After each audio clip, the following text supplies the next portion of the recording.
इस अवसर का लाभ उठाता हूं। मान्यवर, हमारी सरकार हमेशा कर्मचारियों और पेंशन भोगियों के प्रति सहानुभूतिपूर्ण रही है। पहली बार इस सरकार ने पूर्व और पश्चात के पेंशन भोगियों के बीच पूर्ण समानता को लागू करने का कार्य किया है। 7वें वेतन आयोग, केंद्रीय वेतन आयोग।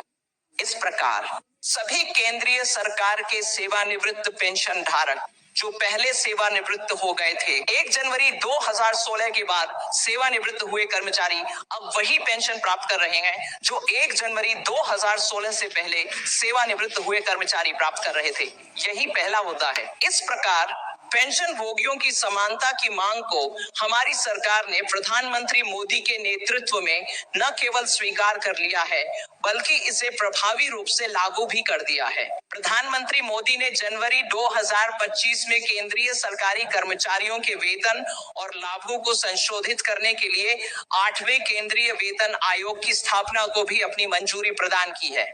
अब संशोधन के संबंध में मैं संक्षेप में एक पृष्ठभूमि देना चाहता हूं, ताकि माननीय सदस्य वेणुगोपाल यह समझ सकें कि यह संशोधन क्यों किया जा रहा है। छठा केंद्रीय वेतन आयोग महोदय एक विशेषज्ञ निकाय था जिसने सभी मुद्दों की गहन जांच की थी।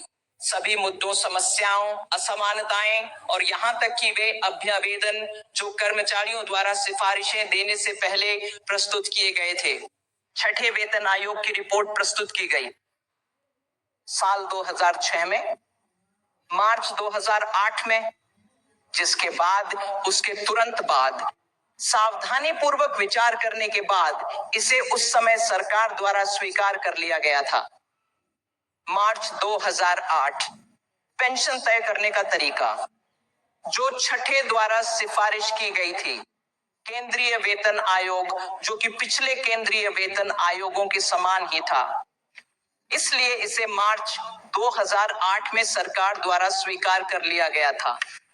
इस संशोधन द्वारा जो हम ला रहे हैं, हमारी सरकार वास्तव में मार्च 2008 में स्वीकृत किए गए को पुनः बहाल कर रही है और छठे वेतन आयोग की सिफारिशें, इसलिए सिफारिश का सम्मान किया जा रहा है और इसे विशेषज्ञ निकाय के रूप में मान्यता दी जा रही है। यह संशोधन का मुख्य उद्देश्य और लक्ष्य है जो इस विधेयक के माध्यम से पेश किया जा रहा है, ताकि 2008 में माननीय सदस्य वेणुगोपाल जानते होंगे कि सरकार ने इसे स्वीकार कर लिया था और आज हम इसे पुनः स्थापित कर रहे हैं 16 साल बाद।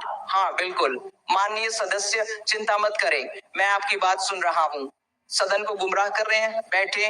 माननीय सदस्य बैठिए, मैं बताता हूँ ऐसा क्यों था सर। 16 साल बाद क्यों? कई न्यायालय के मामले चल रहे थे, हमें फैसले का इंतजार करना पड़ा और फिर हमने कहा हाँ, अब सभी सुनवाई समाप्त हो गई है, फैसले प्राप्त हो गए हैं, हम 2008 के निर्णय का सम्मान कर रहे हैं, लेकिन